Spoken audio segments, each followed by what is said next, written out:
2013 மட்டும் பில்லியன் கணக்கில் ரெவென்யூ, 8 கோடி சப்ஸ்கிரைபர்ஸ், இந்தியாவில் டெலிகம்யூனிகேஷன் செக்டர்லேயே one of largest company. 2018 bankrupt ஆச்சு ஆசெட்ஸ். அதை ஃபோன் பண்ணது ஒரு தமிழர் சிவசங்கரன். சிவசங்கரன் நிறைய பிஸ்னஸை டைப் பண்ணி நிறைய விஷயத்தை கற்றுக்கிட்டு ஆசெட்னு ஒரு கம்பெனியை ஸ்டார்ட் பண்ணுறாரு. அது பயங்கரமான பீக்கு போது கிட்டத்தட்ட பில்லியன் நெட்வொர்க்காகவும் மாறுது.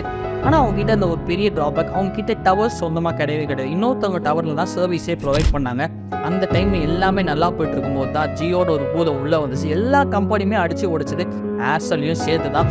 ஏர்செல் அவங்களுக்கு இடையே ஆஃபர் கொடுக்கணும்னு நினச்சி நிறைய லாஸை மேக் பண்ணாங்க. அங்கேருந்து அவங்களால எதுவுமே பண்ண முடியாது. தன்னோட டவர்ஸையும் சப்ஸ்கிரைபர்ஸையும் மற்ற கம்பெனிக்கு விற்றுட்டு அதுலேருந்து வெளியவும் வராங்க. சிவசங்கர் எங்கே ஸ்டார்ட் பண்ணாரோ அதே இடத்துக்கு வந்துட்டார். ஆனால் அவர் விடவே இல்லை. இப்போ கூட ஒரு புது பிஸ்னஸை விட்டு அதை டெவலப் பண்ணிகிட்டு இருக்காரு.